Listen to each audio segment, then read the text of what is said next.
विश्व के सबसे बड़े सनातनी मेले की शुरुआत महज 2 दिन के बाद होने जा रही है। तैयारियों में कोई भी कमी न रह जाए, ये बात खुद सीएम योगी सुनिश्चित कर रहे हैं। न्यूज 360 में कई और बड़ी खबरें भी होंगी। सभी खबरों को तफसील से जानने के लिए अगले 45 मिनट हमारे साथ बने रहिए। लेकिन न्यूज 360 की शुरुआत आज की सबसे बड़ी खबर से। पीएम मोदी ने जरोधा के को फाउंडर निखिल कामत को अपना पहला पॉडकास्ट में इंटरव्यू दिया है, जिसमें उन्होंने बचपन से लेकर अपने सियासी और आध्यात्मिक सफर को लेकर बहुत सी पहलुओं पर बात की है, जिसके बारे में शायद ही आम लोगों को पता हो। इस पॉडकास्ट के कुछ अंश में पीएम मोदी ने अपने तीसरे कार्यकाल में देश के हर व्यक्ति तक सरकारी योजनाओं के पहुंच जाने का भी टारगेट रखा है। सुन लेते हैं।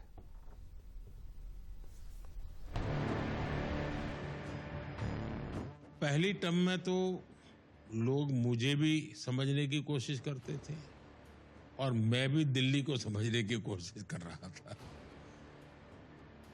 पहले और दूसरे टर्म में मैं बीते हुए कल के संदर्भ में सोचता था कि पहले यहां थे, अब यहां जाएंगे।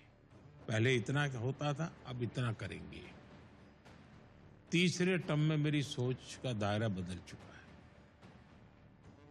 मेरा हौसला ज्यादा बुलंद हो चुका है।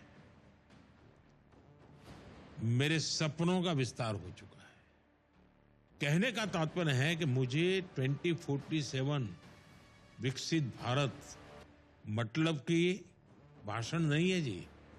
एक एक चीज को, समस्याओं से मुक्ति, टॉयलेट 100% हो जाना चाहिए, बिजली 100% होनी चाहिए, नल से जल 100% हो जाना चाहिए। सामान्य मानवी को अपनी सरकार से मांगने के लिए भीख मांगनी पड़े क्या? ये कोई अंग्रेजों का राज है क्या? उसका हक है।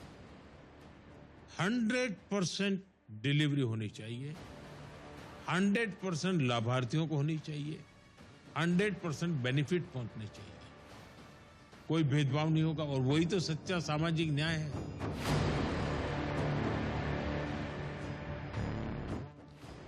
पॉलिटिशियन बनना वो एक पार्ट है और पॉलिटिक्स में सफल होना वो दूसरी चीज है।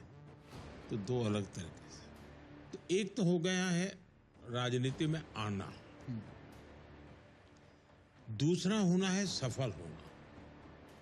मैं मानता हूं कि उसके लिए तो आपका एक डेडिकेशन चाहिए, कमिटमेंट चाहिए, जनता के सुख दुख के आप साथी होने चाहिए। आप एक्चुअली अच्छे टीम प्लेयर होने चाहिए। आप ये कहो कि मैं तिस्मार खां हूं और मैं सबको चलाऊंगा और दौड़ाऊंगा, सब मेरा हुक्म मानेंगे, तो वो हो सकता है उसकी राजनीति चल जाए, चुनाव जीत जाए, लेकिन वो सफल राजनेता बनेगा गारंटी नहीं है।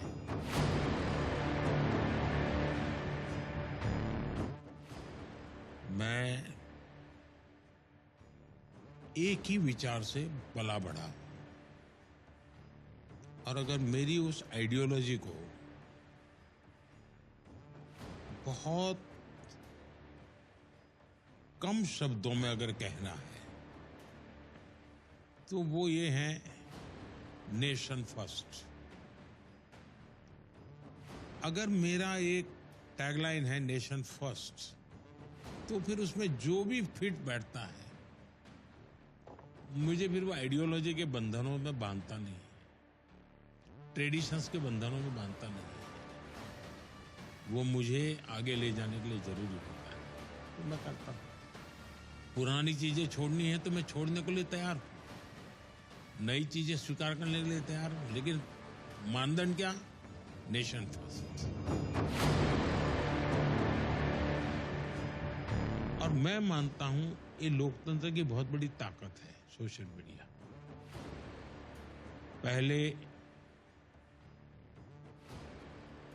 गिने चुने लोग आपको परोसते थे, आप उसी को सत्य मानते थे। तब भी आप तो फंसे हुए ही थे। आपको कोई वेरिफिकेशन के लिए अवकाश ही नहीं था। कभी उसने कहा कि 1 लाख लोग मर गए तो आप मानते 1 लाख मर गए। आज आपके पास ऑल्टरनेट है, आप वेरीफाई कर सकते हैं। कि भाई ये बात आई है तो यहाँ कहाँ आएगी, यहाँ कहाँ है। आपके मोबाइल फोन में हर चीज अवेलेबल है। थोड़ा ध्यान दीजिए, आप बहुत आराम से सत्य के पास पहुंच सकते हैं और इसलिए डेमोक्रेसी को ताकत देने का काम सोशल मीडिया से हो सकता है।